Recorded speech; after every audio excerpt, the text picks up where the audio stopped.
flat. Just pretend he isn't really there. You will find that Bogeyman will finish in thin air.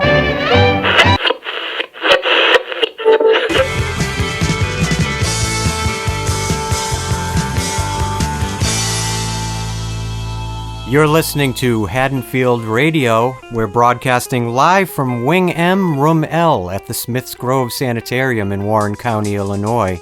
This is our premiere episode, our pilot episode, our first episode. We are going to be bringing you audio commentaries for all of the movies of the Halloween franchise, featuring everybody's favorite maniacal multiversal madman, Michael Myers. My name's Christian White. I'm Joe Francasio. Now, hold on, wait. I want to say something really quick. Go ahead. Does that mean we are patients at the hospital, or are we visitors? I hadn't thought that far through. Okay. Now that you bring it I'm up. just What didn't know how would to you play this. What would you prefer? I don't know. I just wanted to know how we're supposed to play this if we're... Well, I pictured that. No. I guess I didn't picture anything. Maybe we're orderlies. Oh, No, that's God. not high The enough orderlies up. never make it. No, though. yeah, they die first. They befriend them, and then ultimately they get killed. But they so. do have keys to the different rooms. That's why we snuck into the communications room. I don't know if there is a communications room in Smiths Grove Sanitarium. There is now. There's probably a fan out there somewhere that would be able to say, there's no communications room in the Smiths Grove Sanitarium. If you look at the extended cut, you clearly see the communications room, dude. Yeah, apparently. Well, we're adding that to the mythology. 'cause Okay, that's anyway. where we're broadcasting from. We're in Smiths Grove, Illinois, at the Smiths Grove Sanitarium. This is a YouTube channel specifically for fans of the Halloween franchise. We are longtime fans, and we decided we would bring you our own fan commentaries for all of the Halloween movies featuring Michael Myers. Now, there may be some special episodes along the way, but generally, what we will be doing is bringing you all those different movies, doing commentaries, and you can listen to this two different ways. You can listen to these episodes either like a podcast when you're out walking your dog, or working out, or whatever you do. You could do it that way. Or you can follow along. We will be watching the movie. Today's episode, we're going to be doing these chronologically. So today's episode will be the 1978 iconic, classic John Carpenter's Halloween. Mm-hmm. So you can cue your film up if you want to watch along with us right before the music starts. So the black screen before it says Mustafa Akkad presents, you can go right to that point. We'll give you a 5-second countdown. We'll hit play at the same time, and you can watch the movie right along with us as we babble on incessantly. Or, like I said, you can just listen. You can just listen to it like a podcast. No big deal. So I think that's what we're going to do. Yep, we're going to just start it. No company logos, just where the actual film starts, black with the piano music. Now, we're not trying to reinvent the wheel here. I want to make that very clear up front. I know that there are many YouTube channels and YouTubers and websites and message boards where people have gone through these movies ad nauseum. All we're trying to do is humbly add our 2 cents into the pot. We're bringing our perspective. We're longtime filmmakers. We did a radio show for years, so we just thought we're just big, huge fans of this franchise, just like you. If you're listening to this, obviously you're a huge fan, because you're listening to two nobodies yapping about a movie that you like. But we love it too. So this is just coming from our heart. We're just kind of just banging these out. But if you do like this content, do us a favor and hit that subscribe button so that we can let you know when we have the next episode. Well, obviously, will be Halloween 2 from 1981. That'll be the next one we do. Today, we're doing 1978's Halloween. Is there anything else you'd like to say? No. I mean, yeah, I'm not pretending to be some horror movie expert or even necessarily a Halloween aficionado. It's just my favorite horror films of all time, and you know, I'm a guy who really likes movies, so I really get into the movies I like. So I feel like I just have a love for this franchise a little more than any other of the horror movies. And me personally, I spend an inordinate amount of time listening to other people's YouTube channels and YouTube fan commentaries and ranking videos and mask ranking videos. I watch it all. I spend so much time doing it, listening to it, and admiring other people's work. And just to let you know, I'll be putting a spotlight on some of those YouTubers and some of those websites that I've listened to and read over the years that I've loved. We just decided we would just, add our perspective into the mix. Yeah, we can add some links in our Exactly. comments below Exactly. to these other people that we like. Like Joe said, we're not experts. We're not trying to reinvent the wheel. This is just a labor of love for us, for something we both love. And obviously, if you're listening, you love too. So I should have probably taken a bathroom break, but I didn't. Does Smiths Grove have a men's room nearby here? You don't want to use it. Yeah, that's a good point. Don't use the men's room in a mental institution. That's a definite thing you want to There take you go. from this. Take that down. That's, note number one. If you jot that take down. anything away from the show, there you go. Jot it down in your notes for things that you're going to complain about in the comment section. Anyway, hit play. And here we go. I mean, is there anything more iconic in movie music? Even outside of horror movies? I think this has to be one of the most iconic scores of all time. I think it was actually, I heard on a commentary recently, it was named in the top 100 film scores, like in the library, where the historical library where they keep track of all that stuff. It absolutely has to be. Yeah, I know 100 sounds like a lot, but think about how many movies there are, And this is, the ultimate independent movie of all time, and and it broke all sorts of records, and is going down with lots of historical notes, shall I say. Now, let me give you something. Looking at the screen right now, let me give you something I've always heard about. Now, I don't know if this is true. I did a little bit of research and couldn't find anything absolutely definitive. But there is like a movie urban legend that the pumpkin is actually the image of Michael Myers. If you look at the pumpkin's left eye, so the way it's facing us, Right. and you look at the way the nose is cut with the line going down to the mouth, left eye and the nose and the line become Michael Myers and his knife. Yeah. Now, if you watch, the camera will go completely into a close-up of that exact part of the pumpkin, and you start to actually, I think you do see Michael Myers' head and the knife. I see what you're saying. I feel like, knowing what I know about them making this movie, that I don't think that much thought was actually put into it. Why can't you just go along? I know. I wanted to make a definitive moment. Make the counter the point. I know. I see it. I totally see what you're saying. That's Michael Myers right there, the pumpkin version of Michael Myers. And I've always thought it was interesting that extra cut is there in the nose. Like, I feel like I've never seen It's it. so weird. Look at. Right. That's Michael Myers. Maybe He's holding a little kitchen knife, a little pumpkin Michael Myers. See his hair? Yeah, but when I hear them talking about filming it in a garage late at night and with it was such a low budgety thing, I and it was hard for them to get pumpkins. It's this notoriously known. Right. That's right. And leaves. There wasn't a lot of them to play with to try these things out with, so I feel like it was a sort of carve it and go type of thing. They had to literally import trash bags full of leaves. Yeah, and in fact, they said I think most of the pumpkins in the movie aren't even pumpkins; they're more like green squashes. Because God, that's so interesting. They had like when the boy falls on the pumpkin, it was like luckily they got it in that one take because they didn't have more pumpkins. Starting here, you're starting to notice something about voyeurism. Michael Myers, a major component of his character is that voyeuristic element. Michael Myers is a voyeur from the earliest age. From the age of 6, he's already watching his sister take part in a little bit of hanky-panky. You're watching the boyfriend sitting on the clown mask.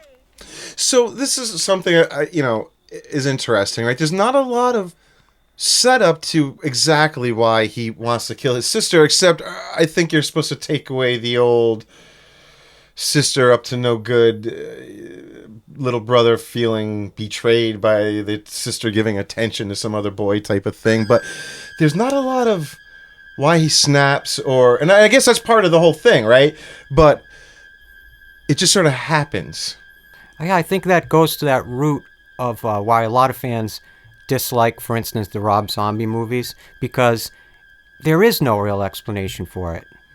I mean, was he normal for the first 5 years of his Yeah. life? Was he just a normal kid? Have you ever who watched knows? the extended versions with the cutscenes in the beginning? I'm sure over the years, I'm sure I have. It's fascinating. Like I understand why he could cut it, but originally he did film a lot of stuff that he tries to set up a lot more exposition, and there's a ton of footage of young Michael in the hospital. Oh. So I thought it was, and it ends with him breaking out, and he scrawls the word sister Oh, well, there you go. across his door. There you So go. I thought it was interesting that at least Carpenter's original intent was a little more of this, him being stuck on the idea of sister. Yep. Why, Yep. though? Is it, is he feel betrayed? Is it the... In the who knows? armchair, Like, what happened? Why? and that's also the quickest sex in movie history. That's right. I know they all. But, I mean, they're jokes about teenagers. that, right? But I'm going to tell you that the armchair psychiatrist would say, well, he's using a phallic object on his sister. He somehow has a sexual Well, jealousy. That's what, could it go? Yeah, that's what I mean. If you really want to break it down, do you want to go? Is it that actually he was attracted to his sister, and now he Very there's well this could other have been. boy, and this whole. I don't know who think I was I don't attracted think- to at 6 years old. I don't but- think they put that much thought into it, but it's interesting in today's way of making films where everything's Yeah. overly explained. Of course. You just get this sort of general, here's a young brother decides to kill his sister. One of the most incredible parts of this movie is how John Carpenter and Dean Cundey put you into the driver's seat of Michael Myers' actions. You're literally in a subjective perspective shot from the very beginning of the movie, which starts you off literally behind the mask of Michael Myers. Right. So it puts your psyche and your mind into that headspace where you are suddenly, it's like being on a roller coaster that's going up that hill and you'd like to get off, but you can't. You're stuck on that ride Yeah. and you're taking part in what is happening on the screen. Yeah, I mean, right away, he's throwing you into sort of that jumping off the cliff moment for Michael, There's I guess it goes back to what I'm saying. There's not a lot of setup. No. You're just, boom, you're in that, the moment that sets everything off. And from the details, you gather he lives in the suburbia, he's got both parents. He has a, seemingly normal teenage sister. I always wonder, is this his parents that are pulling up right now? Are these his parents that are standing with him when he takes the mask off? Yeah, they say his name, and Okay. I feel like that was the Wow, idea. those are Michael Myers' parents. I felt like the sister should have been babysitting, but she was too, distracted by the preoccupied. boyfriend. The other thing that's cool is, I don't know if this was in the direction or just natural to the child's acting, but he has a befuddled look on his Well, face. he's catatonic. So that was another interesting thing in the cutscenes. There's this whole thing with Loomis kind of saying to the hospital, like, he's fooling you all. Like, this catatonic state is an act. He's just waiting. Do you believe it was an act? I believe yes. I believe Loomis's whole thing, I think, I don't know how smart ultimately Michael Myers is, because at this point on, he's not educated, right? So, Yeah. but yes, I think you're supposed to go along with that idea that he is literally just waiting to get back out there to kill. There's this unstoppable force in this kid at this point for whatever reason that is, and Loomis sees it, but we kind of, like, I both love and hate that they cut those scenes, because you get so much more out of what Loomis has figured out about this kid. Right. But maybe that's the magic too, right? People love that there isn't so much backstory. And here he is Sometimes, himself, Dr. Loomis. Now, I think it's so interesting using Donald Pleasance. I think the producer, Irwin Yablans, originally wanted either Christopher Lee or Peter Cushing. Mm-hmm. Now, it's a good thing neither of those guys worked out, because Christopher Lee is just too physically imposing. I mean, he's such a tall, strong-looking guy. Peter Cushing, he might have been he's maybe a little too effete for this character. Donald Pleasance seems like just as much of a nut as Michael Myers. Right. Yeah, he's just on the right side. I mean, he's out of his frickin' mind. Yeah, he's unstoppable. Again, some force is driving him to Especially to in keep an eye Halloween on, too. on He's Myers. waving guns around in police officers' faces, Well, everything. let's say from an actor's standpoint, the big difference was at this point he's doing the film because his daughter told him there was going to be cool music in it. Yeah, I think she liked and then the it music became from a Assault hit, on Precinct right? 13. Yeah. Yeah. And then it became a hit, Because, I mean, he didn't give Carpenter a lot of respect when No. they were really making it. And then it became a hit, and then they became buddies. No, he was definitely slumming. So now, by the time Halloween 2 comes out, yeah, he's going to go for it. Because maybe he's yeah. got another hit on his hands. Yep. And now he's going to try. People know him. It's been a thing, you know. The It's- Rabbit in Red Lounge. Now, what does that mean? I don't know. Probably nothing. Probably I wonder if nothing. there was a Rabbit in Red Lounge. I I'm going to think, have to Google that. especially on a film like this and the way it was made, sometimes you can't over... I mean, they things. show it in a close-up insert shot. Yeah, It's almost interesting that I wonder what that is with the Playboy bunny it on is. it. But, you know, now the filmmaker in me will say, well, sometimes they just have to fill time. Can I say something Yeah. right here? Now, this thing always strikes me as an homage to George Romero's Night of the Living Dead. There is a one of the zombies in that movie, Sure. in the original '68 movie, that has that white kind of Yeah. hospital gown on, Yeah. and I feel like the way they're moving around, and Oh, it's creepy for sure. sort of, yeah, it's so creepy with the And dark and Carpenter stormy was night. obviously a huge film of, our student of all the Oh, yeah. earlier horror suspense films and whatnot. What a grouch John Carpenter is. Just putting it out there. Well, a lot of filmmakers are, right? Do you think he always was a grouch, or No, did he become see, a grouch? I think I would have loved, like, the magic of this film.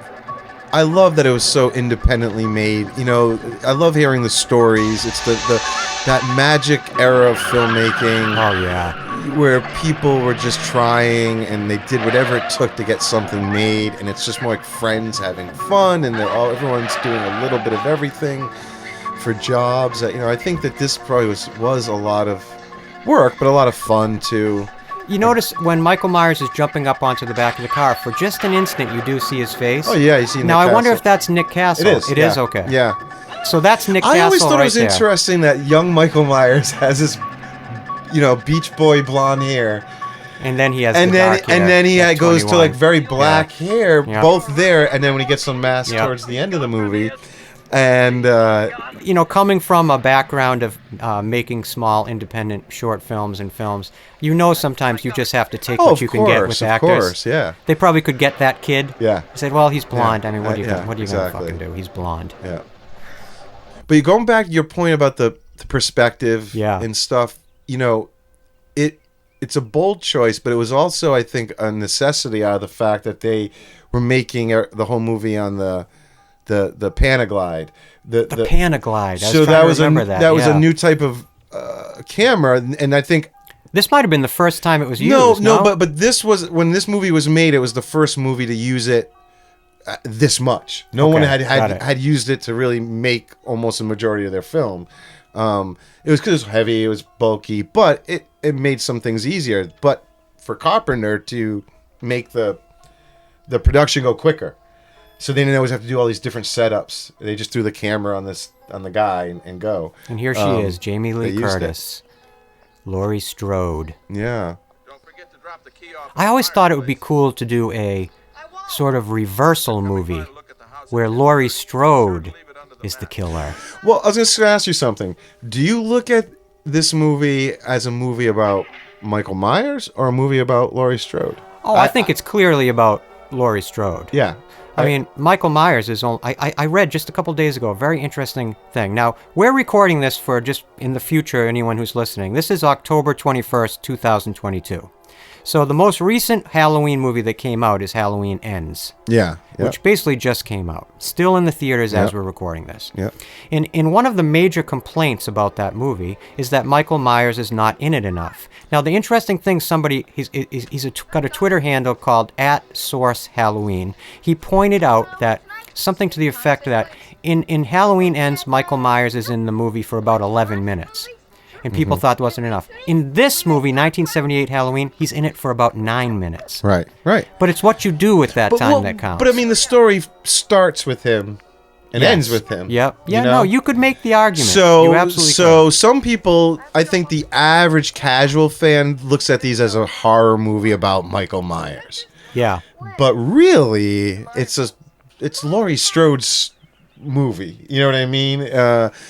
I feel like I feel like some people just look at it two different ways. I was curious. So Michael you're is at. in this house right now. right now. Okay. Now, does he have the mask? That's what I'm not unsure I don't about. think he's gotten the mask yet. Because doesn't he Oh, maybe he Because has later, already gotten see, the mask. later there's the hardware store Yeah, gets broken the into, break-in, right. and the guy says they took a mask, rope, and knives. So I think at this point he took the overalls from the gas station, but I think that's just Does him. that look like the silhouette of the mask to you? No, that's what I mean. I think the hair Yeah. looks curlier, like it's Okay. actually just him. Yep. I gotta go. Yeah. See you tonight. Now she sings a song at one point. I don't know if it's Yeah. now that she sort of just made up. She made up, yep. And then in the newer movies, they turned it into a song. Right. It's kind of cool. Yeah. I can't wait to talk about those David Gordon Green. I can't wait to do No, commentaries. I know, for those. yeah, I it's- have so much to say about those movies, as does every Halloween fan. So what is your earliest, like, do you remember how you got turned on to Halloween? Oh, I Like have this a- original one, or I have a very vivid memory. Actually, I know I saw Halloween 2 first. I think so, too. I grew up in Massachusetts, and there was a back in the days of UHF and VHF, there was only about 5 channels, of course. When I was born in 1975, so we're talking early to mid 80s. There was WLVI TV 56, and they used to do the 8 o'clock movie Right. on weeknights, and it was almost a pretty small revolving kind of Yeah. group of movies. But one of them they would play a lot was The Howling. Another one they would play a lot was Halloween 2. So I vividly remember watching Halloween 2 in my bedroom, right around the time I first got a television in my own bedroom. yeah, So I think that was the first time I ever heard of Michael Myers. What about you? almost the same exact thing. Probably around the same age. I was living in Florida, and I remember it was on TV, Halloween 2. But it was the old, like, I was with a babysitter who wasn't paying a lot of attention. I probably shouldn't have been watching the movie. And I watched it. It was I mean, I loved it, but I was also horrified. I never saw, a real horror movie before. I was so intrigued by Michael Myers. And then just that end with him on fire. Oh, with, yeah. And with the Sandman. Well, Halloween 2 is far more sadistic I don't know, it version left- of Michael it Myers. left a He's really- got the mask on right there, so Yeah. he must have Oh, had yeah. the mask. Oh, you're right. Yeah, there he is with the mask on. Yeah. So maybe he just didn't need to wear. Why am I wearing the mask in the house by myself? He's Right, I probably don't thinking, know. I don't need Maybe the it mask. was I'm the in the mask. house by myself. Maybe we're overthinking the mask. Yeah. He's wearing the mask. I'm pretty trying to much all put the time myself now. in the head of the killer. Would I have worn the mask all alone in a house? If I was Michael Myers, I'm going to tell you what. I would have worn that mask all by myself because that's basically his real face. Yeah, I don't think it's like he's doing it for style choices as he's No, a killer. it's not- he's not making an he's aesthetic hiding choice. himself. I mean, it's Yep. it's again, I don't know how much you can to overthink about the what's going on, because when you listen to them talking about making these films and the different guys, Nick Castle and the other guys in the suit. Tommy Lee. Oh, the Tommy different guys. Lee Oh, Wallace in and the all- suit? Yeah, in the right, mask, right. Yep. and the different guys jumped in there at times. Like nobody, it was kind of, I think, like we just got to get the shot. This is what the shot says. I don't think there's actually a lot of thought, while they were doing this. As much as I love to try to explore or the idea in this real world, what was going on with Michael and everything, I think as filmmakers there is not as much, thought out Right. about ideas about what's driving Michael. Besides, It's he's not like gone they back knew to his they were making hometown an to iconic continue classic, killing. yeah. No, and they say they weren't going to do any more. I like this story that the producer Irwin Yablans, he came up with this idea to do a horror movie set around babysitting. Yeah. In that he thought, well, everyone's either been a babysitter or has been babysat, so it's like instantly relatable, which it is. And he wanted to call it the Babysitter Murders, which Right. doesn't have as much of a ring. No. So he hires John Carpenter, who just had a modest hit in Assault on Precinct 13. John Carpenter says, I'll do it as long as I can bring Deborah Hill along to produce. She hadn't produced, but John Carpenter just knew that her personality type would be perfect for that job, which she became one of the greatest producers. And we were just talking before we started recording, she doesn't really get as much credit as she should. And maybe it was due to her premature death, but Yeah. she does not get the credit she deserves. She basically wrote this movie. Yeah. I mean, I know everyone tries to talk about her a lot and give her the credit, but I wish there was more interviews and more. I could hear more stuff from her perspective. I always hear from others about what she did, but I would love to know more about what she thought was going God, on yeah. here. Maybe she did have a lot of ideas of what's driving these guys. I did hear as a she was like a script supervisor or something, I think, before a producer, and people said that they were always impressed because she would come up with these ideas for, shouldn't maybe a character could do this or that. So she was always trying to think about what would characters be doing in her films, and that seemed to drive her, into that producing role. Loomis is definitely a Cassandra figure. He's somebody who is constantly hearkening about a prophetic doom that is coming. And of course, nobody, like all Cassandra figures, nobody is listening to him. Right. And of course, he's right. He's right. Yeah. And I think part of the creation of his character, of making him sort of a nut, is because he's on a wavelength, a psychic wavelength or a psychological wavelength that sort of matches Michael Myers. And so he's able to track him. There's something interesting. I love that connection. There's the rabbit in red again. Now, why have I've watched this movie 100 times. It just never, until this moment, really stuck out to me. The rabbit in red. Oh, there's the mechanic. So that's why they showed it. They're tying it, so that's how he knows it's Michael. Because Michael took his car that had that matchbook in it. That's why the insert shot. So that's why that's why he just pieced together. He looks at the robe, he looks at the matchbook. I would not make a good Dr. Loomis. I would never find Michael Myers because I would just be so concerned with the matchbook. I wouldn't put it together. It's weird, too, because literally this is the 4th time I've watched this movie this week, but having you there pointing out these other things, I'm like, wow, yeah, there's these little things I didn't even notice, but at the same time, subconsciously, it's what's been it tells you this, the story. It's great filmmaking. I mean, it is. That actually, you're right. It is really good filmmaking. To me, the magic of this film is, of course, they've created 2 iconic characters, Laurie and Michael, especially Michael as a just, in the horror film culture, he's huge. He's in the top 3 probably, right? Easily. He's easily in the top 3. And probably always I think will he's the be. top. He just does something about him. But the other aspect is this just guerrilla filmmaking, $300,000 budget. It's a student film. It's a glorified student film, really. And it's done amazingly. So much natural lighting. The Panaglide making the shots so dynamic, but also very organic. And, right. And it continues that floating kind of suggestible, subjective camera continues putting you into that voyeuristic state as an audience member. And as a filmmaker, Carpenter is like such a student of the classics that he holds true to some of these ideas that you can't get away with if you were trying to realistically portray any of this stuff. Like the idea that only these 3 or 4 or 5 people in this whole town are noticing this guy walking around in the mask in the broad daylight. You know what I mean? I've had this type of thing happen to me when I was a kid. This happened to me a couple times when I was a kid. We used to hide in a bush and we would throw like little pebbles at cars going by, and when the car hits that brakes, boy, that's the greatest fear of childhood right there. The car hits the brakes and you book it. Or we'd yell something at a driver and then you book it. Yeah. Yeah. They're not booking good times. it, though. Good. No, they don't care. They could care less. They could really care less. But so is he targeting her just because she came to the house to drop the key off? That's something that I'm always going back and forth in my mind. I mean, like just in terms of this movie, that's what I'm saying. Not script. Going forward without the idea that it's his sister, right? From Halloween 2 on.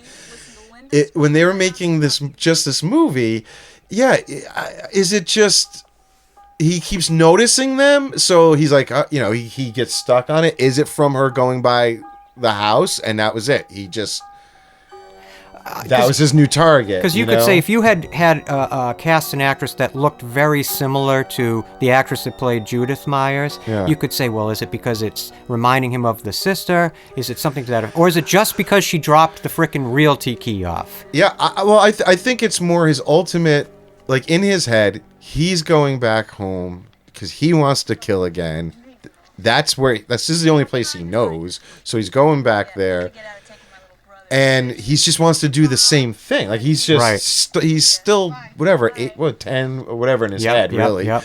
And 10 years, 15 years, he's been sitting in that hospital just waiting to do this again. And so it's just... And doing this in broad daylight. That's what's so interesting. That's what I'm saying. Like, the idea... Now, right. Like, now in horror movies, the killers are much more savvy about what they're doing, right? Yes. But in here, it's more like you do things in a horror movie that's just so unrealistic. It's the old school zombie movies, all the old school sci-fi movies. You just kind of... You make it work for your moment on film, and it's great because it doesn't even happen again after this with the other Halloween movies. You know, Michael's stalking. Did you just see the smoke go by the screen? That's from John Carpenter, right. who's always smoking behind the camera. It's pretty cool. Yeah, it's a funny little. I guess not really an Easter egg, but it's just a funny little It goes back thing. to I love it. It's the guerrilla early, low budget filmmaking. Love that homemade aesthetic. I love it. I absolutely love it. It's half the, you know, let's face it, we're talking about this, but opinions about movies is all subjective. Yeah, it's all right. our own opinion, right? What I like about it is, or a lot, is that aspect, the low budget filmmaking. That you can see when you look at that opening shot in the house before he goes to kill his sister, and it's panning across the living room floor, goes by a TV. If you look, you can see the production's power cords being run out the window. God. I wish I had noticed and being that. all taped down with like gaff tape. It's like, you know, there's all these little subtle things that if you look, it's just very homemade in a way, you know. But they got the good actors, you got a good camera guy. This actor, he's only 39 when he's filming these scenes. He looks like a 60-year-old. That's what happens when you smoke a pipe. New movies too. He's in the. He repeats his famous line, and he actually looks younger in 2021 than he did in 1978. It's strange. How can that guy be 39? And the other thing is, the actress who played his daughter is only, I think, 28 or 29 at this time. So he was 10 years old when he had his daughter. Very interesting. That's what I call a fun fact.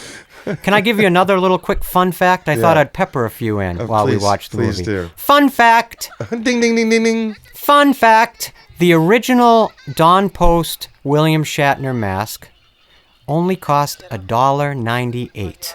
Wow. One of the most iconic film props, not just in horror history, but in movie history, costs less than $2. That $2 made a lot of money. There were actually 4 masks that Tommy Lee Wallace brought back to John Carpenter. By the way, do you see right there? Do you see the hair? I don't know if it's the going to be on hair all the prints. on the print. But in that one shot, there's that flickering hair. Anyway, go ahead. Again, there's creepy old Michael Myers. It's weird that only these couple people, like when he was walking by the school, just stalking the boy, you know, like, why doesn't... It's just that you can't get away with that idea, but you buy it here. It's James Ensor, the painter. Now, why? You know that concept, like nothing in a painting is by accident. Right. So nothing in a on screen is by accident. So why did Carpenter or Tommy Lee Wallace, the production designer, why did they choose that poster? Who is this? I'm asking you, Joe. I know you have a great deal of knowledge about painter I'm looking James through my Ensor. notes. Yep, no, I don't have anything about the There we poster. go. Sorry. There we go. And Raggedy Ann underneath it. But this also comes from a time when you could use a telephone.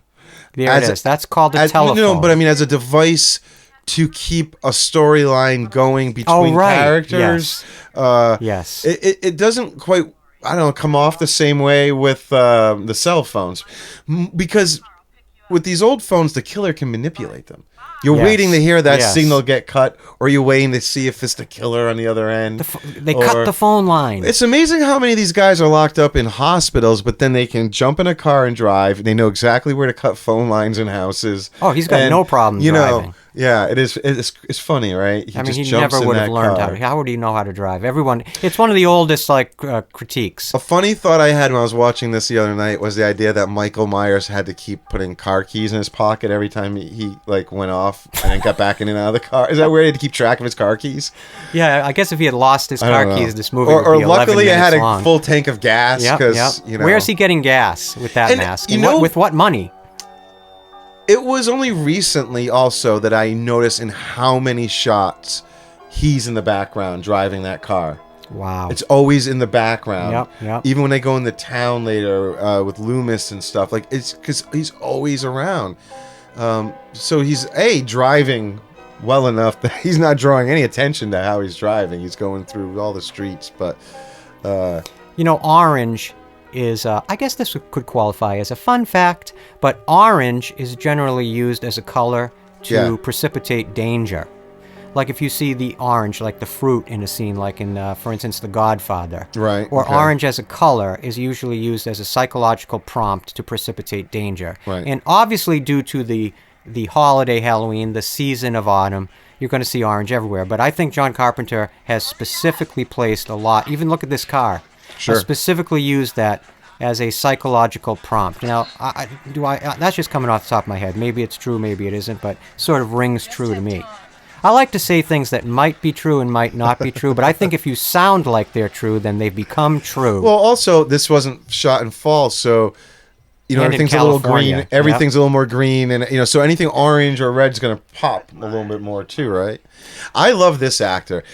Whenever this scene comes up, I can't help but get stuck on this. Well, movies don't guy. cast people that look like real people like Right. this anymore. Well, that's what I feel like too. Is like they were like they probably had somebody ready to go and couldn't make it, and they just grabbed this guy, and the look at the very end of this whole scene, the last shot, when he's just standing there looking stumped down at it. Yeah. It's like high they- school play acting. They So found a guy that looks like he pushes a wheelbarrow around for a living. And it's perfect. Look at his belly. it is, but it's What actor has a belly like that? Name one actor now that has a belly like don't that.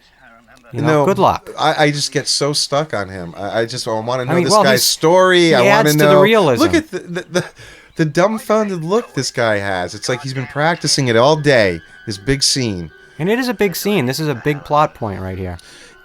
It is, but look at there. There isn't any digging marks. So Michael just literally plucked the gravestone right out of the ground. Could you frame the poor guy in a position where he doesn't have a branch smacking him in the face? They moved him now. That shot right there. Look at this guy just. He's really studying that hole. Well, again, it's that old school filmmaking. Even Yep. the parents in the beginning, like how long Carpenter will hold on a shot Right. where actors aren't that's a acting good anymore. point. Yeah. They're literally just staring and looking at Is something. it for the edit?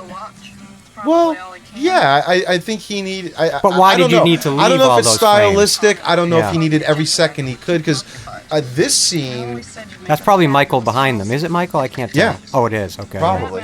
I don't know, but I believe is this scene. Is this where they're going into the sun? Like this, they had to go film after because they realized they had no transition from day to night. Oh, And they had wow. to add this because if you look, the sun's going down, and if you really look, as the car is driving away, they optically faded a little bit to make it look like it's getting is darker. Michael. I wanted to say a minute ago, I just to get back to it, even though it's pretty much common knowledge. But Oh, for so the, this, wait. What, So go this, ahead. this is This the is the scene. break-in. So this, is this a weird did they edit this out of order? Because it's weird that he would have broken in. And it's weird that this is the worst police officer in the world who know. wouldn't smell the weed pouring out of that car. But also the way he's like, I don't know. They took a couple of knives, be a bunch of some kids. rope, and a Halloween mask. I'm sure there's all nothing to worry all the about. teenagers, they always steal knives and rope. Yeah, we're just gonna stand big around whoop. and we're gonna let that alarm bell just ring. Just ring and ring and ring. Let's tell everyone. Said I you gotta be late. He shouts too. Yeah, I mean, again, we can sit here and nitpick, I but I love it. love it. You know Yeah, what I of mean? course. These are this. It's from a place of love. It is. It is From a place of love. It's from a time period of filmmaking that And I was going to say, I feel weird seeing Loomis without the trench coat. Now he's got it. Yeah. That last scene in the graveyard or the cemetery, whatever you want to call it. Watch over the cop's shoulder. You notice? Oh my God, there's Michael again. Yeah. That's what I mean. He's Hello, Dr. Loomis. I know. Turn your That's what I head. mean. 90 it's degrees. like, No, the other way. how close he is at all times. He's right behind you. Okay. Yeah. well. But I love how he stopped at the Yep, stop sign. yep. He waited for the Oh, traffic, he and he obeys the this. traffic I'm sorry. rules. This is the scene that they had to add. This shot. to get them because otherwise now the lights change. It would have cut from Yep. Loomis to night. Yep, you got And it. so I think it's beautiful. You see the sunlight coming in, and Yeah, I it always is. here's what I think is interesting. Watch This looks like fall to me. Look Look at the shot, that. but look at what's in focus. He keeps the hands and the dash in focus, and the people are soft. I love it, but I don't know why. I think Well, it's it could be that deep focus, interesting choice. that widescreen deep focus. I mean, Well, he's got I don't that know if big they had camera a in the back choice or seat. not. That's the thing. I think there's something about the lenses on this camera. It's like why when he gets the knife in the drawer, it's out of focus. I think things up close just can't be in focus. I think they were just limited. I never think they noticed all had the to film it. fingerprints all over Yeah. the windshield. Yeah. That's probably production people Probably setting yeah, up the production Somebody car. leaned on it, and Yep. after they cleaned it, yeah. Yep. But it's real. Yeah. It So if comes you- across as real. If you watch this, you'll see it slowly, just ever so slightly. They optically started to fade the film right here at the end, so it seems like it's actually even getting darker. But that was an insert shot, you know. It goes back to Carpenter, even though it was independent, low budget filmmaking. He knew what he wanted, and he would, you know. Yep. He would get it even though it would put him over budget or whatever, but and yeah, now it's a night. Here we are, Halloween night. But without that shot, yeah, it would have been jarring. Yeah. You're right. You're absolutely right about Yeah. that. I also think it's interesting that when you see the portrayal of Halloween night at in here in it was it 78 and I don't know if it was really like this or not, or it's just because they didn't have a million people to hire for the movie, but the streets are relatively empty. Like there's Right, little right. pockets of kids Yep, here and yep. there, and It's very you know, filmy. it's almost like Halloween's more about being in and carving pumpkins and watching the It movies could and all be that. just and that this is the trick-or-treating point is- right where their kids would be maybe, gearing up maybe to go it's out. late. Yeah, the teens are going out and the young ones are done. I don't know. Or it could be the opposite. This just could be just when it got dark. Right. And the kids are just starting to trickle out. It's just so different when they make the newer ones where when it's Halloween, it's like just millions of kids and people everywhere. I mean, I like that Michael is barely hiding.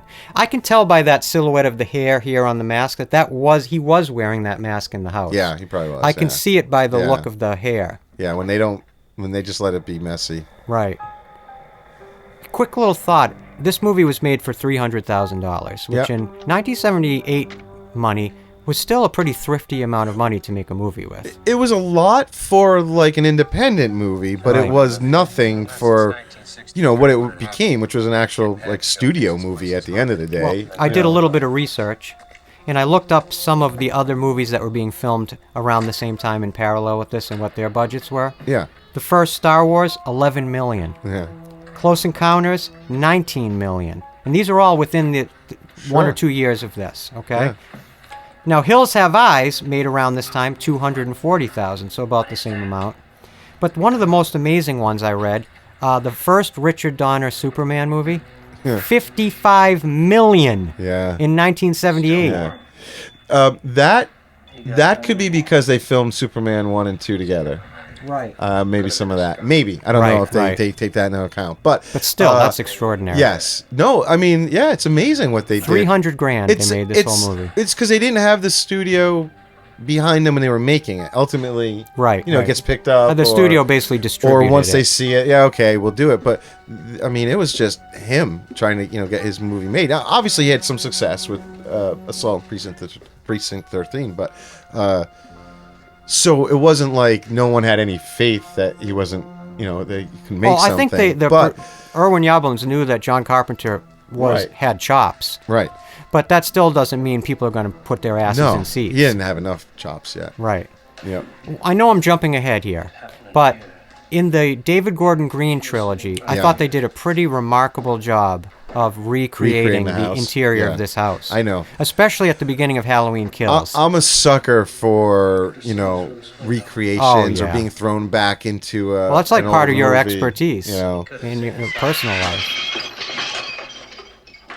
like the candy glass. And here he is, already whipping around a gun. I mean, Loomis in that gun, he's flipping it in everybody's face, and he's always with police officers when he's doing it. Apparently, doctors in the world of Michael Myers, doctors are also allowed to carry guns everywhere. But I guess I'd be carrying a gun too if I'm hunting literally a deadly apex predator. Well, he especially. I mean, he's been saying it since Michael was a kid. Like, this guy, he knows. I mean, that's what was interesting about the scene that was cut. There's a point where he goes in front of like a medical board, and he's trying to tell them, you need to keep an eye on this kid and actually lock him up more. And they're like, they're doing the old, he's catatonic. He's not going anywhere. We can handle him. And Loomis is the whole time. So they're basically like, well, maybe you shouldn't be his doctor. And he's like, no, I'm going to remain. So like he for 15 years or 10 years is knows. I mean, he's waiting too. Loomis is doing the same thing that Michael is doing, but from the outside. Right. He's just waiting for for Michael to get out. He knows it's going to happen. This is my favorite scene in the whole movie right here. I still think I should notify the radio. I love this little soliloquy Loomis delivers, and I love this particular theme of music that Carpenter wrote. Yeah. Even more so than that main iconic driving theme. Yeah. This piece of Halloween music is really nostalgic for me. These twinkling sounds. Yeah, the little piano. Which Love it. There's another thing about money-making aspect of this film. Here's the director able to write the whole score. He doesn't have to pay somebody to do it. And it ends up becoming, an iconic score that Arthur was your favorite. Not anymore. must make a lot of money for this, guy or company, whoever owns it. But I think this is a I always think this is a meta critique John Carpenter was making about movies and about audiences at this time, because she wants to read him the classic stories that kids would always grown up liking. And he doesn't want that. He wants something new, something from one of these comic books, something flashier and new. Mm-hmm. And I think that Carpenter might have been making a comment about what his movie was attempting to do, which is sort of stand on the shoulders of a lot of movies like Psycho or a lot of Hitchcock movies that came before it, or even Howard Hawks movies that came before it, but adding a very modern kind of style to it. yeah. Hi, Lester. Yeah. I'll tell you, if I was Michael Myers, I wouldn't mess with that house with that dog there. Oh, he takes him out like a champ, though. Yeah, and I think He's already I think he eaten a literally dog. eats him. Is that the No, dog he I eats? think it's a different dog because the cop and Loomis found the dog in Well, the then house. that dog got lucky. Because No, Michael he kills Myers this one too. eats... Oh, well, Remember, forget there's a it shot then. coming up where you Poor see dog. the legs slump. Like Oh, it looks Jesus. like Michael picks him up and strangles him or something. I want to say I love Michael Myers, but that troubles me because I can't stand anyone that does anything to an animal. Yeah, well, That bothers me. But now I'll forgive Michael Yeah. Myers for it. And I know in the first case he was just probably frickin' starving. I mean, who? Well, so you're it goes driving back to- around, you're going so- everywhere. Go get something to eat. Why are you eating someone's dog? Why are you eating a raw dog? Cook he it. doesn't know how to. At least cook it. Why are you eating a raw Well, dog? all right. So it's probably detail on the mental where he's at. Right? He's not just 25 years old and grown up, and he can't. As much as he can get in a car and drive around, he can't go out into the world and try and blend even to survive. Look at get that food shot. or anything. This is all. So, now you got to talk about the idea of the evil, right? Yeah, so this the is boogeyman. what is in him. Is it Hold on. Louis, the boogeyman is outside. like Loomis says? How do you look at it? Does his evil come just from this dark place? It's just. Well, you Joe, there can't- was an ancient Celtic Well, that's what I'm saying. druidic cult or called there's the Cult also of Thorn. the idea of more of of a dark energy that goes from different things throughout. And Michael is just being more has this thing, or is it just evil? He's just an evil person. He's just got it. It's just in him. He's It's definitely not this- devoid of any empathy, and I think part of that goes through the fact that while he is susceptible to physics, if you stab him, he'll bleed. If you hit him with the car, you'll break his bones. But he doesn't seem to feel any pain. He doesn't know enough to be hurt. And if somebody doesn't have that basic primal sensitivity to pain, they're not going to accept or understand it in anyone else. Now, the idea of evil is so complicated that it's hard to kind of fathom what that even means in terms of Michael Myers. He's like a blank. Yeah. And that's why I think it's interesting they call him the Shape. Yeah. Well, yeah. Even the production says when they were making the movie, like, they never called him Michael Myers. Everyone referred to him as the Shape. No, wait, hold on. This is the scene, yeah. But before that, I wanted to say, fun fact. Yeah. I know none of you have ever heard this. This is a very deep-cut fun fact. In the original script, they don't call him Michael Myers. They call him the Shape. Correct. Have you ever heard that? Yeah. Nah, I think that's common. You never heard that. Come on. Oh, look at the poor dog. What is he, strangling him? Yeah, so that's, and if you look, that's slow How motion. did they get a dog to do that? He didn't. So the dog is actually in the middle of a kick. It's if you look at Oh slow my mo, God, they just isn't that picked him up interesting? and let the legs go slump. But then he, anyway. Why did he have to do that to the dog? Well, because it was He going to couldn't have rat just- him out. I would have done The that dog old was gonna thing rat they him do out. in, Or like- maybe he was saving a snack for later. Well, I would have done what they do in a lot of other movies. You throw the sausage, and the dog goes to get the sausage. You don't have to hurt the dog. Just well, throw the If sausage. he has any sausage on him. Save a couple pieces Now, a of little the other great dog foreshadowing. and throw it, and so that dog will go chase the Stop. pieces of the other dog. You don't have to strangle him. He's killed 2 dogs. Doesn't Michael Myers walking around with a set of car keys and sausages? You got to plan things out. You might come across a dog. Get a sausage. Get a sausage. No big- Stop at a grocery store while you're driving around literally all day long following these girls. Just stop off real quick. Strangling dogs. Look at the panther behind them. See it? Yeah. What is a panther? An apex predator. I saw the boogeyman. Just notice that. And you saw the movie they were watching, a little foreshadowing, Yep, of course, to Carpenter eventually. He was a remaking huge Howard Hawks fan. Interesting about Carpenter, he really wanted to be like a Western director. Huh, I did not know And it's that. similar to how George Lucas always talks about he wants to make his own sort of personal movies, but he just doesn't ever seem to get around to it. Right. Carpenter's been talking about wanting to make Westerns since he was probably 16 years old. Now, you can argue that some of his movies have Western elements, like vampires, Sure. Escape from New York. There's a lot of Western elements in his movies, but he's never really made it. He's written a screenplay for an outright Western that was produced into a crap movie, but he's never really made an outright Western. I mean, what was holding him back? Uh, Maybe he just got sucked into, he became a master of horror and for yeah, good or I'd for say, bad. yeah, you kind of ride the wave you're on, right? I mean, that's what I would do. He seems to genuinely love. I mean, more. I was surprised listening to his recent commentary for this movie, but he still talks about horror movies, even modern ones at times, with such love. Like this Look at guy that shot. still is not sick of them. Hello? Yeah, that's what I really love about these movies is the way Michael is. Oh, is I this don't know. one He's of your just so. trips? I wonder if Tide pitched in a little bit to the budget. Because he just saw a nice product placement there for Tide. I don't know. I really don't. I don't think there was a lot of budget.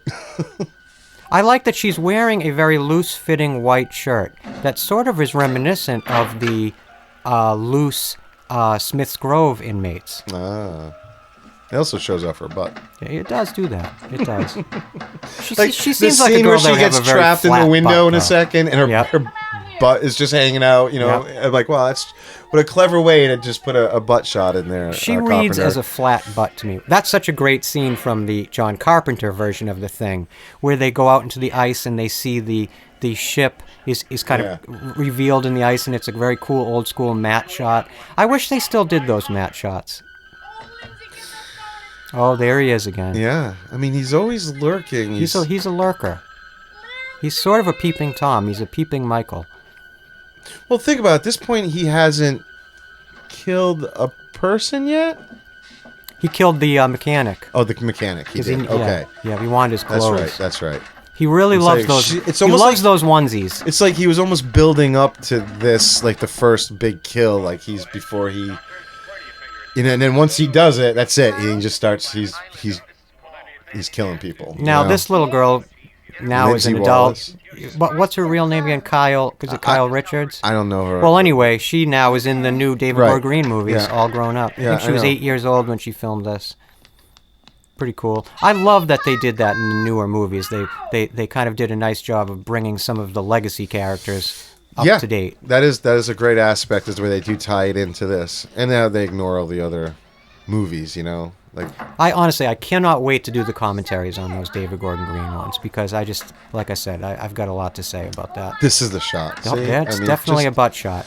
Yep. It's like, how I mean, funny that's is not the this? most flattering But now, shot in the world. I also think it's clever that the way she falls in, and if you look, there's this like stumble at the end, almost like you're expecting the knife to be there, like almost like she gets like right there. Oh, wow. Right? I Yeah, thought geez, that was you're like right. they almost trick you for a second, like she's about to go down, and then, oh, nope, she's okay. Like, did Michael get her while she was hanging out of the window? But, A lot of laundry product placement. There's Clorox. well, she's in the laundry room doing Well, her still, I'm clothes that just got Okay, messed that up. probably makes sense. I don't think we need to overthink that one. And Jolly Time popcorn, an old classic. She got stuck in This Never one, do you heard see of I mean, how much phone use there is to get one Just to character drive to it another? around. Yep. It's Drive it's the plot all over the place. keep them all connected in this All right, cut it out. way because no one had their cell phones, right? So Yep.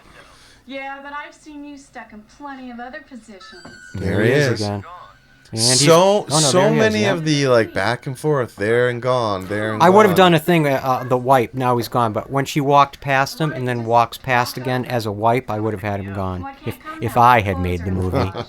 Fun fact: I did not make this movie. Oh wait, what? Yeah, I'm out. I know, I blew that. Now and again, a great example of a horror movie that isn't very gory. There's actually no blood. I Well, don't I mean, think. very Is there? little, very little. I mean, Laurie, gets a few cuts, but I mean, And you see a little bit of blood on the body of the mechanic. yeah, that that's what I Loomis mean. misses. It's always Yeah, like you're that right. the blood that they just sort of wipe on, and Yeah. even the sister gets killed in the beginning. And it's that old goofy pinkish yeah, color like they used to use. You get a very clear shot of her bare-breasted chest, but there's literally, and you see blood. Oh, that's But right. for like getting Yep, three yep. stab wounds, or Yep. there's no stab wounds. There's just blood. They just which dumped you a could little get on away there. with. They, Again, like, painted it on. You don't overthink that, right? Yeah, When you're yeah. watching a movie from this time period, like she got stabbed, And that there's was blood, probably I move on. incredibly shocking back But then. when you watch the movies now, if they did something like that, we would sit there and be like, "Oh, come on! They can't even add a wound to the Yeah, thing." right. So It would be almost overdone now. that's a huge element for me for these movies too. Like there's definitely a love for this movie comes because it is of that style. Right. If this never existed and they tried to make this exact movie now There's in the the way we Panther make again. movies, it wouldn't work. Or it wouldn't have the same charm, or I don't think I would have. no, would that's like the it. right word. It's charming. It's got yep. Yep. And It's funny to say sometimes- about a movie with this subject matter, but it is. Well- and there's the orange candles, more orange. At least part of this too for guys our age, we're in our mid 40s, and there's a nostalgic love of watching the movies that we remember, or Oh, God, there's yeah. such a difference in how movies are made now from when we were kids, and that when you get to go watch something like this, Of all the genres, a lot of horror movies give me that incredible, nostalgic, kind of weird, melancholy feeling, that happy, weird feeling. and so I have a younger daughter in her early 20s. I've been turning on to all these horror movies, especially these movies, and we had a funny conversation because we'd watched all the new ones. And then she came to me the other night. She was like, "Dad, can I have the DVD for the original? I just want to watch the original because it's the best." And I was surprised because she is generally more of a fan of the flashier, newer, gorier movies. And I was like, I'm surprised here, But she was like, "Well, it's just more fun to watch. It's just more fun to watch." And I wish I could know what I interject mean? a little anecdote about something I did with my kids, but I don't have any kids. Stop. I'm all alone. But do you know what I mean? The point, like we can nitpick, So very or we can alone. talk about the filmmaking, or we can compare it, the new ones Yeah, to you're all right. these No, cool you're right. things they might have Absolutely. done that tied it in. But ultimately, it's just fun to watch this movie. It has nothing yeah. to you can. It's amazing a movie that was made over 40 years ago that you've seen 100 times still has that ability to make you feel that tension. Yeah. And that's just like from masterful filmmaking, masterful editing, sound design, directing. This is really a great movie to really describe what directing is. So and I think it also touches upon that thing that a lot of movies of this era, even into the 80s, have, where you have these young filmmakers who end up becoming, legendary. But this is them in their early hungry days. The George Lucas's, Spielberg's, that same idea that when they made these classics when they were young. There's a magic to the movie when they have certain restrictions. They don't have all the money in the world. They have to just make it however they can get it made. Somehow that translated to a certain magic on a lot of these films that is so tangible, right? That you just love it, and it makes it fun to watch. But those same guys, later in their careers, when they have the money and the support to do whatever they wanted, it's not the same, Carpenter was always a masterful filmmaker, but think about even the later movies. That is really that's very freaky, the way her face contorts as she dies. Yeah. It also is a good one-eye open death. It's a good example of Michael Myers' incredible physical strength, because he's literally subdued her with one hand. And if you're in the death throes like that and all your adrenaline's kicking in, that'd give you additional strength. But that's is he that? See, I thought it was interesting that Leslie Nielsen. I always took it that he tried to strangle her. And it just wasn't happening fast enough. And he had to just slit her throat. Yeah. Again, I had this idea. It's like this build up, like he's figuring out the killing. Like that's why when he stabs the guy coming up with the glasses and the sheet, and he stands there and he does the famous head tilt and looking at it, his work. Well, it's the first time he's done that. It's the first. He's really kind of taking this all in. Later, it becomes such a cliche of him in the later movies and other movies that he will always do that. I don't. I look thought at his. That was look a wrong at the. choice, that's Michael Myers' mask. Look at the front of this kid's costume and tell me that's not Michael Myers' mask. Look at the two eye holes, the color. Watch. Yeah, I see what you're saying. I just noticed that too. I'm killing it on the just noticing things. I don't think that was intentional. Oh, come on. Can't you give me one?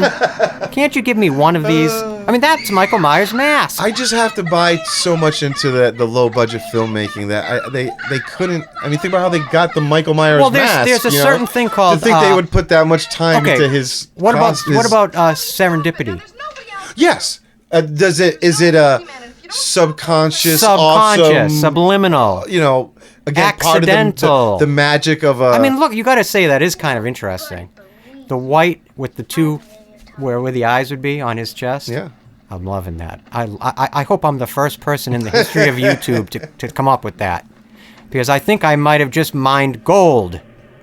There's going to be 700 comments going, "You're literally insane. That has nothing to do with Michael Myers." The next movie, I heard he's actually going to wear that suit on his face. Just strap that suit right over his big old face. They're going to have Anthony Michael Hall. Yeah, he grew up to become Anthony Michael Hall. It's very interesting. I can't get lost in that whole tangent of. Well, we're going to get there. I know. Months from now, when we're recording that one.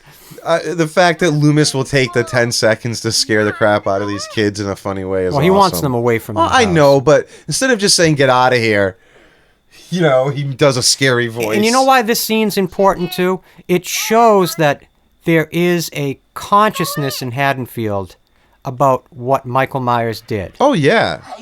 But it's like a... But it's local. I see what I don't know. I'll get too much into the other movies, but what I like about this movie is Haddonfield's Haddonfield. Michael, yes, it happened there in this house, and there's the legend, and people know about it. But I hate the idea that grows later from a lot of these other filmmakers.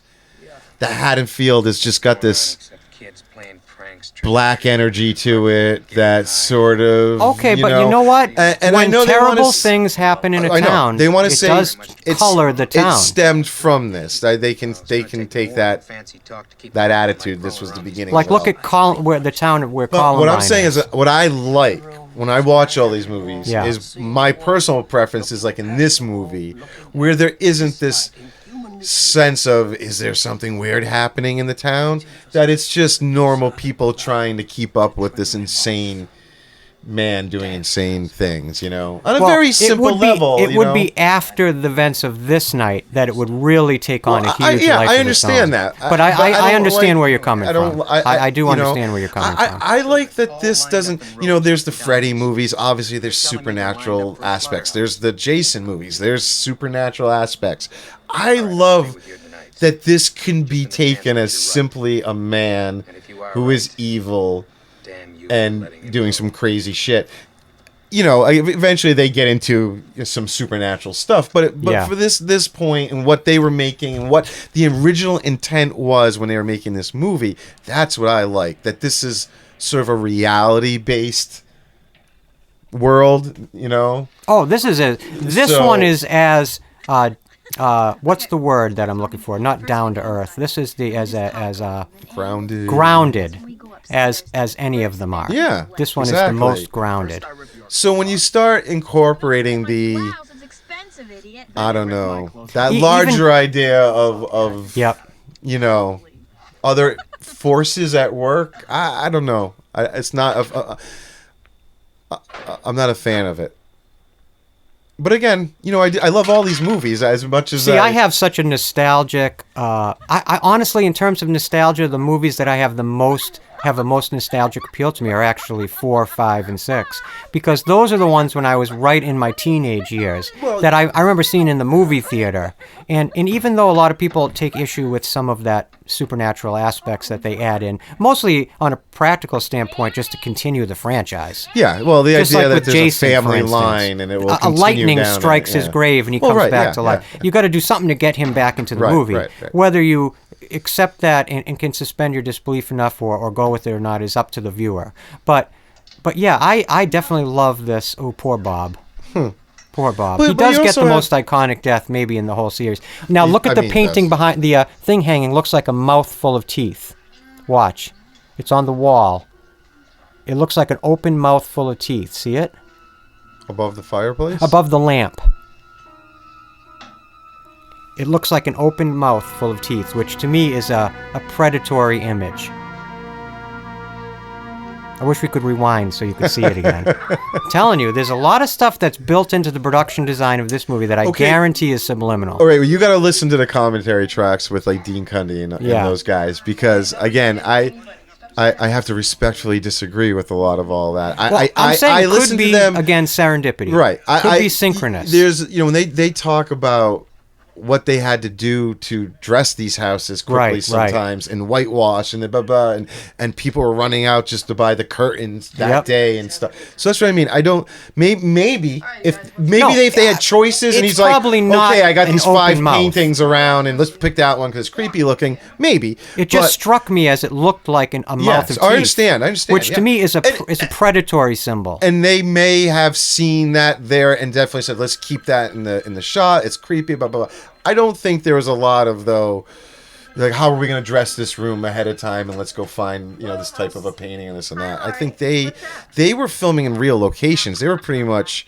you know, the Myers house was the house that they had to dress themselves from top to bottom. So when it's decrepit in this movie, that's how you're seeing it, how they got it. Yeah. You know, and then for the beginning, they you know, whitewash it, clean it up. But Bob's got a hell of a pair of glasses there. Oh, God. Hell of a pair of glasses. I love the idea, too, that Michael Myers... PJ Souls, she was cute. Yeah. I love those little pigtails. Very cute. She was in... what the hell was she in? Too? I don't know. She was definitely... Carpenter saw her in something. Yeah. Was it Grease? I don't know. I can't remember. Look it up. I can't remember.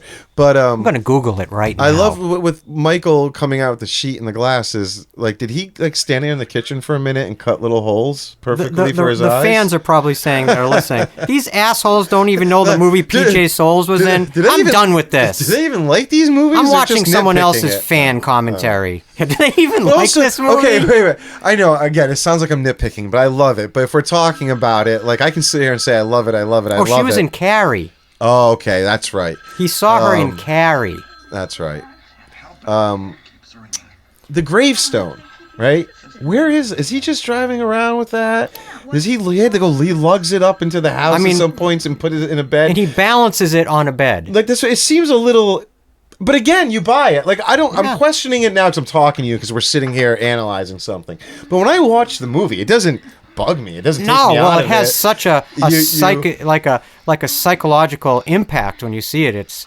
And it also, you know what it does? It begins something that becomes so important in this franchise, which is Michael Myers' artistic side. His kills, he creates images with his kills. He's got a little thing, yeah. He creates almost like messages with his mayhem. And that's very, very, I'm being deadly serious. That's so unique to these movies. Jason just going to ram, a street sign through you. But Michael Myers, there is an artist's eye. There is a message. And that head tilt is something artists do when they look at their work. Oh, yeah, so he's examining his work. That's why I don't like when in the future movies they make it like he does it so often. Like I feel like in this one it's like he's truly like he's just starting this journey of killing, right? And he's taking in every one of these first kills and he's learning and he's changing and the stabs become more violent. But yeah, he things like obviously putting on the sheet. And then he takes all the bodies and he starts storing them in different places around the house. Right. Which, hey, yeah, so they're going to pop. It's like a fun house. They Right. start popping out. And lucky he for would have to him, know that how she was going to enter the house. That's what I'm saying. Like, how, it's funny to think, from a filmmaking point of view, like that they set it up like that because the idea that he would have, like, Laurie would happen to open up the 3 cupboards that Michael put bodies in. Can I just interrupt you for 1 second? Yeah. He just passed another piece of wall art of a cat. Another cat. Oh my And then God. you open the Is Michael refrigerator Myers a and what cat? do you see? Eggs. Eggs are a symbol of birth and But life. what about the Quaker Oats in the back there? That's the second time I've seen that. And look at the lights hitting it just perfectly.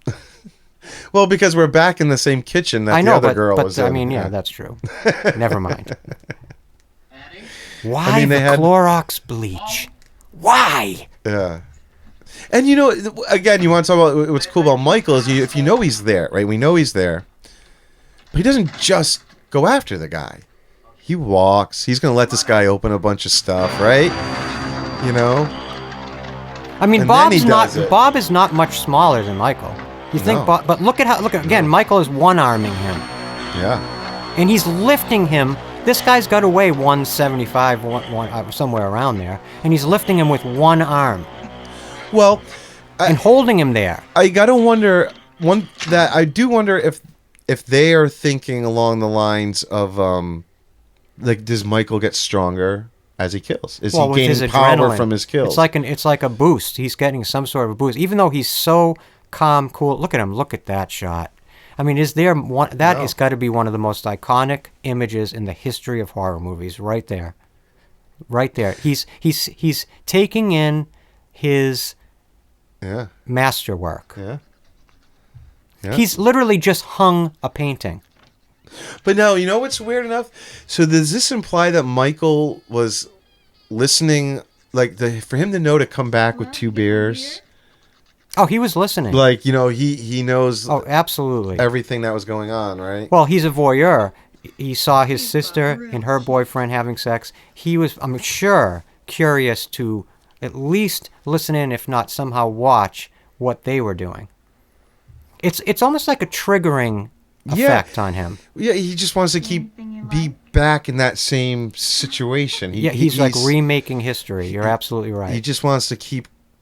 So it's a weird choice. I wonder if again they had a lot of thought behind the idea of that gravestone when he does that setup. What is Michael implying? Is it's like, that his sister, or are they just? I got to think about that. Or one. are they just continuing on a very basic level to keep you tied into the idea that he is stuck on his sister? That he's I'll have to for give you whatever my answer reason, during our commentary yeah. for Halloween 2. Because I've got, honestly, Which that's sister, a really though? good point. I'd have know to what I really think mean? about that. Paul and Annie are. This is going nowhere. It's almost like in a way he's saying, like, look, this is why I'm doing all this. It's my sister is dead, and In the way he lays the body, it's so evocative. Yeah. The arms Yeah. outstretched. It's almost in like the Christ pose. He loves strangling. I love this, the way when you see the mask come out from the sheet. It's All right, Annie. First I get your famous chewing, now I get your famous squealing. Oh, there go Bob's glasses. Sorry, Bob's glasses. Annie, are you all right? Yep, yep. See you later, PJ Souls. There, I love it. I always think about the fact that when you have a Halloween mask fooling on, around again? it's so, even if you can see out the eye holes, it's so kill you if this is a difficult joke. to perceive everything that's going on Yeah, you around have no you. peripheral. Yeah. And especially doing something like this, where you would want to be completely aware of everything going on around you. It's so unusual to have that inclination to want to wear a mask, but that's his true face. The only way to interrupt his homicidal fury is to mess with his mask, because he'll drop Okay. whatever he's doing to fix that mask. I'm glad you brought that up. So I don't know, again, if I'm overthinking a small detail from the beginning. I thought it's interesting that when he's a boy and he's watching the sister and the boyfriend, right? The boyfriend has Michael's mask. The clown mask. Brings it upstairs, Yes, chases right. her, Yep. and then Michael gets up Yep. there, picks it back up, puts it Yep. Why did it... You know, did that kid take Michael's mask? You know what I mean? Is that why he is all... Or, you know, is it... I don't know. Is there anything to that? Yeah, is it I mean, that implying sounds- anything that makes they sense. messed with Michael? You know, took his mask on a Halloween night. You know, being mean to the little brother, or is it nothing? Is it just a detail so that Michael can pick that mask up and they can have the shot of the mask going over the camera? No, I think the don't know. mask is a very important part of his psychological architecture. That's probably the most famous fallen gutter in history. Right? I know it is. And here you see 709 Lambkin Lane. What's interesting, I But- think in Halloween 2, they miss... They put like 45, I think, or something. They mess it up. Did you also look how long it's taken Loomis to just literally look over his shoulder? He's been there for hours. Yeah, he does that a lot. And the car's been sitting there the whole time. Talk about a creeper. He's also just standing outside that house looking in. Oh boy. Yeah, He's found Michael's car. Now he knows. Look at the leaves. See the leaves, leaves yeah, going by that yeah, somebody's obviously tossing? I mean, it's great. yeah. It adds a nice little texture. You know, they would have to... I probably already said this in this commentary, but they would have to keep raking up those leaves Yeah. because they were so valuable. Yep, they'd bag them up, and Yeah, it's pretty neat. And that's why, the yards in the distance don't have any, and in a few shots, if you look, you can even see in the distance, you can see palm trees. I mean, look at all the orange in this room. Going back to what I was Yeah. saying earlier about the Yeah. color orange. oh sure. I mean, But- the but it room is also almost monochromatically but orange. it makes her stand out. You know, Right, her right. blue Yep. is just popping against all that. There's a continuity error right there. The handle's on the wrong side when she comes outside. Anyway, two different houses. Oh, two I different would doors. see. I would not Yeah. have even spotted that. Yeah. See, I'm so busy looking at the background of all the rooms because I want to sound like I'm very intelligent when I see something. I know. You look at the interesting. paintings. I'm looking at I noticed there's like that one that looked like an open There's mouth. a few shots where you can see the shadow of the camera guy. Oh, that's funny. The Panaglide a little bit every so often here and there. Yeah. And I saw a commentary with Jamie Lee Curtis, or listened to. If you look at the very last shot of her when she slumped down and Loomis is saying, yes, it was the boogeyman, she had fallen asleep at lunch on a, Oh my God. corduroy couch. So if you look on her cheek, and The as she's corduroy you can lines? see these Oh lines my going God, down her that's cheek. so funny. I'm gonna but have that's to look again, for that's that. the beauty. You know, when you see those things, you realize how Look, when you low budget it was. That when they just people had notice to go, something you to know? that degree, Right, it shows right. how much somebody loves something. Yeah, of course. Well, that's what I mean. I love sitting here as a guy who went to film school, made films, blah blah blah. But it is amazing to watch how they made it, and the classic low budget success story. Homegrown style. I mean, look at that lighting. It's so harsh. They're just throwing a giant light behind Oh, her. I mean, look at it. It's just one And there's big really no light. explanation for why there'd be that much light on the they front just of need the to house. light it and go. Maybe they're running out of time. I know that Carpenter talks about at times, because they had the kids, when the two little kids that they're babysitting, the kids on the set at times, there were certain times they had to be done. They had social workers because of there those rules, watching the the SAG kids. rules. Yeah, exactly. So they're sometimes they were just rushed to have to do things because they had to get kids to bed.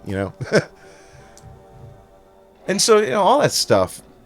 I mean, They look at say never work with children or animals. Yeah, yeah. Oh, you know what it is? I keep hearing this thump, thump, thump, and it was giving me anxiety. It's my mic cable. See, we're homegrown here. This is called homemade. We'll refine it. We'll get there. Yeah, it is what it is. Episode 1. You got to start somewhere. This This is is our the low pilot budget. episode. Yeah, it's the low budget version. This is our guerrilla filmmaking version. But You know, if you're listening to this, I just want to quickly say thank you so much. And I know we sound a little bit goofy during some of this, but I just want to say thank you so much, listeners past, present, and future, for listening to this. And if you're listening to this, obviously you're a fan just like us, and that's awesome. And that's the only reason we're doing this, is because we love these movies. And I'm sure we would love you too, and thank you for listening. And if you like this, please give us a subscribe, just so, for no other reason, so we can let you know when the next episode pops up. and please, like we've said, I don't consider myself an expert, and if we have said anything that is tell us. totally off base, leave Tell a comment. us. Let me know. I'm If open you to hate know. it, if you like it, tell us. I mean, opinions are opinions, but if there's just some facts we're getting wrong, please let us know. Or if there's things we didn't know, like I want to put it in the comments. Let me hear something we didn't know. I'll credit you in an upcoming commentary if it's something interesting. And also, I'm going to give you my word. Anybody who comments on any of these videos, not only will I read it, I will reply. Oh yeah, we don't have lives. We'll be all over anything. I'll be staring at my phone endlessly from the Every moment this single goes like. online. and years from now, when there's still 13 views, I'll be probably depressed, but that's all right. I'm used to that. Story of my life. Did I mention I never had kids? I'm alone. Oh man, I'm alone. now come on, this is the moody. Yeah, I know. We're I'm in ruining it now. I'm ruining it. She knows something's up. you Laurie know? Strode. This is where she's about to come up on Michael's artwork, right? You know, she's gonna. I mean, would it find have all killed the- her to flip a frickin' light on? Did he cut the electricity or something? Did she choose to walk through this house I in know. pitch darkness? You're worried about your friends, so. you Turn. leave There's a everything- light switch. Yeah. Flip it. Oh, so no, they got power because there's light in that room. Think about how quickly Michael had to work too to position all this stuff. He did this quick. He did it very quickly, and this is it the gravestone right here? So And what's so cool is you imagine he could be around any one of these corners. Oh, He could- yeah. Carpenter's already showed you how he pops out with Right. that stinger That's what I sound. mean, like, there's so you'd many- be on the edge of your seat in the first time you saw this. there are many moments I feel like he could come out earlier if he wanted to just get somebody. But he wants her to experience his Yeah. his art, his vision. She has become a special totemic person to her, and now look at the that. pumpkin. He's got a lit pumpkin, everything. Look at the position of her body. Yeah. No, I believe the pumpkin. He made the bed. The pumpkin was there. He made the bed. Because they had ruffled it up when they were doing it. I don't think Is that's this the bedroom? I don't think that's that bedroom. No. Strike that one from This the is record. upstairs from the Just other edit house. that Yeah. out. Oh my God! Now that is like a fun house. And now this. But and also, like, how is that guy? So that means What is he dangling Yeah, from? exactly. Like, what did Michael connect the legs to?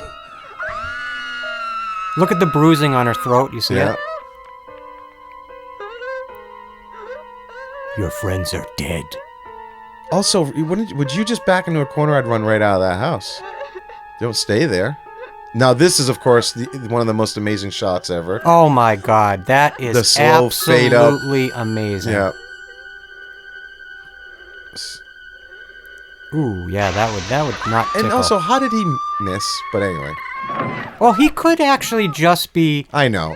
He's like a predatory animal. He's toying with her, the way a cat would bat a mouse around before he eats it. Yeah. No, I got you. And remember, there was a painting of a cat That's it. It's and full circle. a puma or a leopard. I'm not sure what that statue was, but it was a predatory cat. Right down, he walks over the And camera. I know So this cool. music, the piano. Dudum. Dudum. So It's interesting, so the good. image of him at the top of the stairs is the t-shirt I'm wearing right now. Wow. Yep. That's awesome Now- for someone listening to something. Little music note. The main theme, interesting choice. Carpenter did it in like a 5/4 time, so it's like a little off. It's like a little. It makes you nervous. It's Oh, not, right. It's like Yep, not yep, what you. Like you naturally, most people feel See, things he's in 4/4. blocked the door ahead of time. Yeah. Oh yeah. Yeah. Oh, he set things up. I think he This was whole- going thi- in for the kill right This there. whole thing was a lure, for Laurie. It's amazing how it all worked out for him. Yeah, they were all just pawns. All those other victims. He watched them so much that he knew what was, the plan was, right? I think he lucked out when the girl and the guy came over in the van, but he realized where the one house was across the street from her house, and they're all friends, and he's... I like that at this point, she actually has absolutely no idea that this is Michael Myers who's after her. She doesn't find that out No. until Halloween 2. Right. The EMT tells her in the bed, Lance Guest, he tells her in the bed. Yeah. And she's sort of shocked by that, Yeah. but she just thinks some maniac. The boogeyman. That's the what boogeyman. That's what she says That's to him exactly at the right. end, yeah. The boogeyman. But also she has to realize be putting something together now. Like for the whole movie, she's been thinking she's been seeing somebody following her, And she would have seen him clearly, And that she saw him mask, across the everything. Yeah, street she in would- school a number and- of times. Like she must be putting it together. Like okay, This this is guy's that been guy, stalking me. and yes, he is now. Like I know what's going on. This guy is killing me and my friends. He's been stalking us, and now this is happening. I can't yeah. help but notice what a cool van Bob had. Yeah, he did. Well, all the guys in the 70s had those rockin' conversion vans. See how she went from a passive character to now she's found her. She becomes a very direct character. There's that predatory cat statue. It looks like a tiger, actually. In the beginning, when you See, even she's barking out she's commands. in charge. now. Well, in the beginning, you're like it's a huge switch. When she's with her friends, she's the passive beta, one. and they're Yep. the ones even like, oh, Lori. Look, you just said about cutting the phone line. lines, yeah. She tries to use it, can't. Sorry, I interrupted you. What else is new? her friends, they talk to her like, oh, Lori, you're so naive and innocent and blah blah blah. Yep, And we're talking about boys and drugs and then all of a sudden this happens and it's a whole different Lori. I like that they call back the knitting needle in Halloween Ends. It Yeah. was one of those moments I really Oh liked. yeah, That would hurt. that would hurt. A knitting needle to the neck. And that's his first major injury. So right while now doing he's this. laying behind the couch. Yes, yeah. So we'll see him there in a minute. Time to go. Time to move. But of course, now this is a big thing with fans. Always is like the knife. Why did she the throw thrown the away knife? knife, Right. Which I kind of get if you have no reason to think this guy's getting back Look up. how far it went into his neck. Oh yeah. You see where the bloodline is up to? Yeah. Christ almighty. That would hit your spine. It's like, yeah, why is she just hanging out, having a quick nap, having a quick rest? Well, I have to assume that they're She's in shock is really what it is. Yes, but that she is also assuming he's dead, right? I mean, she has to be assuming She's he's assuming dead. he's dead. You're absolutely right. You're At this point, absolutely there's right. no inkling of this amazing ability to just get up from wounds or, she stuck that in his neck. Like you said, God, that must have gone in deep. He must be dead. Now, obviously, it doesn't kill him. I also love in these old school movies the way they had the light interior of cars. Oh yeah, look at Where that. there's Look just how this lit that is. obvious other light in there. Yep.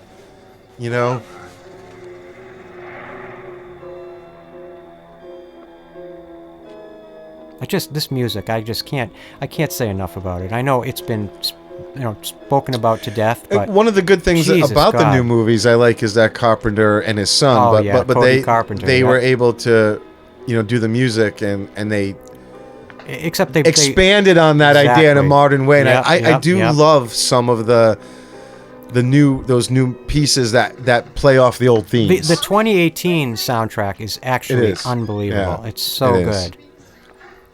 I feel like they backed off of that a little bit on Halloween Ends, but anyway, we'll get I there. can't wait to talk about those movies. I can't wait for those particular episodes of this So show. look, there's the blood. She had a little blood on her Yep. arm. There's. He sort of grazed her. I love this. How long it takes them to see. You can't kill the boogeyman. Jesus Christ, would that be scary? Oh, that piano. There it is again. I love Look at that the mask, piano. man. That mask is just Christ almighty. There are certain shots, where the light hits it in a way. And it's funny because I heard an interview with the guys who I can't remember which guy I was talking about when they were making it, but they said the fans are always asking them when they want to do their recreations, like, how do you shade it? What's the proper way to paint it? Yeah, right, because the Right? paint job is so important And they because said of the lighting. they said it's just the lighting. They said Yeah. we didn't do Yeah. any shading. We painted it white, and that was it. That any of that other shadows, it's just the lighting in the movie, you know. And sometimes the light hits it in the most perfect way, and the hair when the hair is just right. And it's also like the angle. The angle. yeah, the of angle, the the shot hair, angle. everything. There's just certain times when it's If you're gonna make a Halloween movie, your day one first meeting should be about that mask. Because when the mask isn't 100% right, it's hard for me. yeah.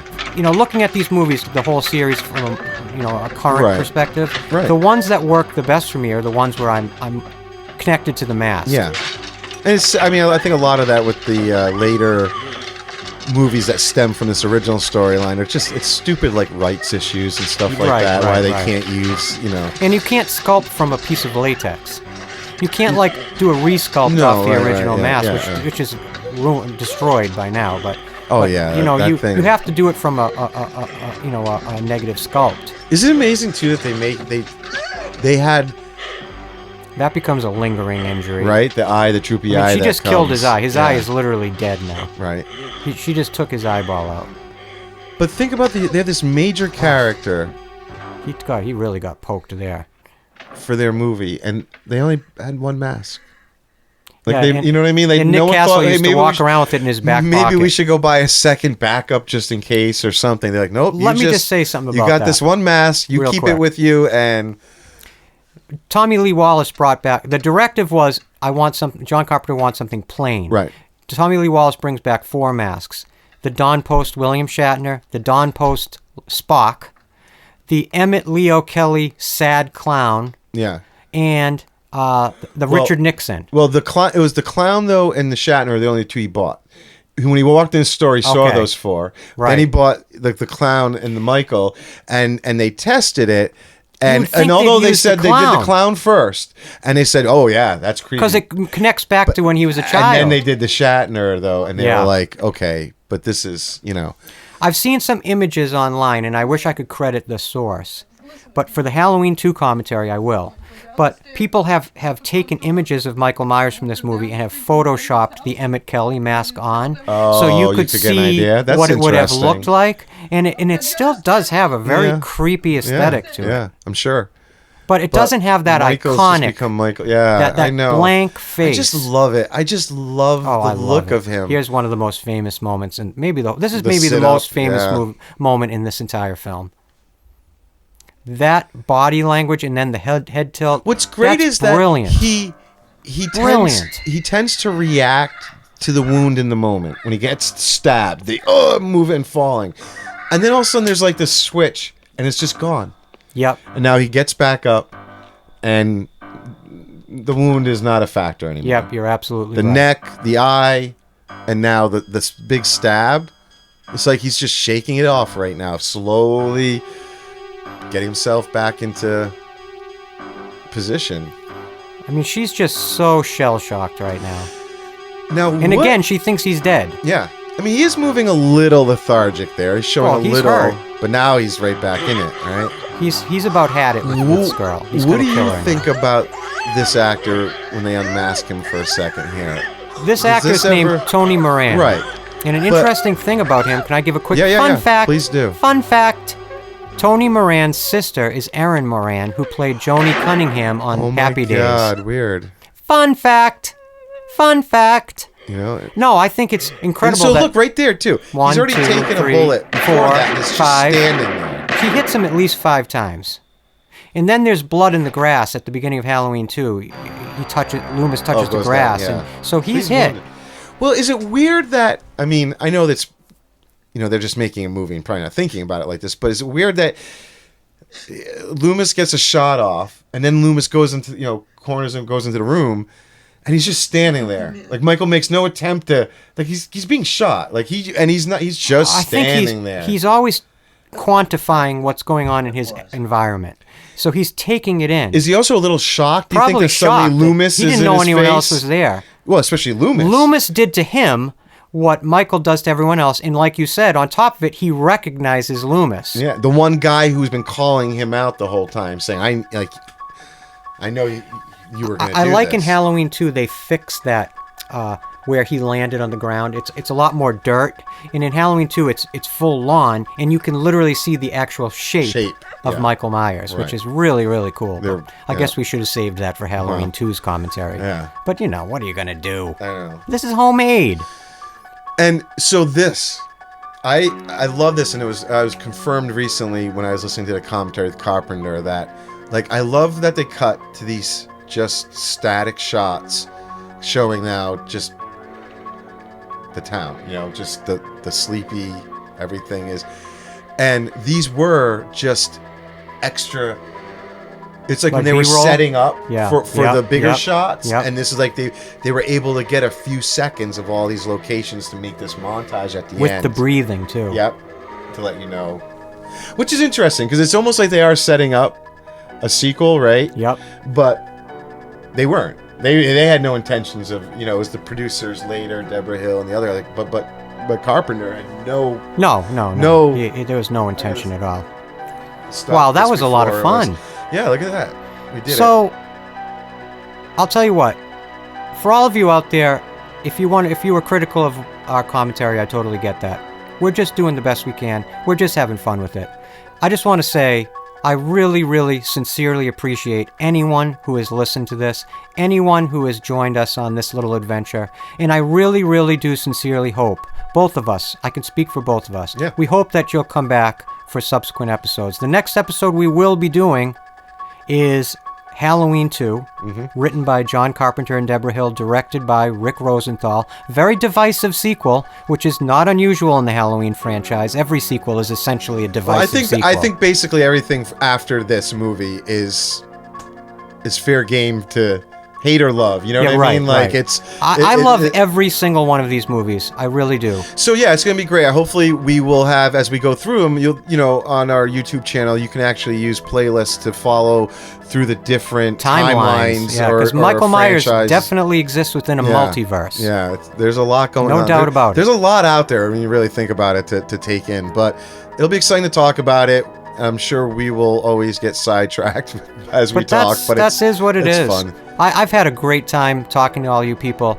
I hope that you're really listening. I really do hope there are listeners out there. And if you are, please leave a comment. Tell us what you think. Anything we missed, anything you want to add. I'll read all of them. I'll reply to all of them. We'll be there for all of them. And we'll be back with episode 2, which will be 1981's Halloween 2. So again, this has been Christian White. Joe Francasio. This is Haddonfield Radio, and we'll see you again next time, and have a very happy Halloween.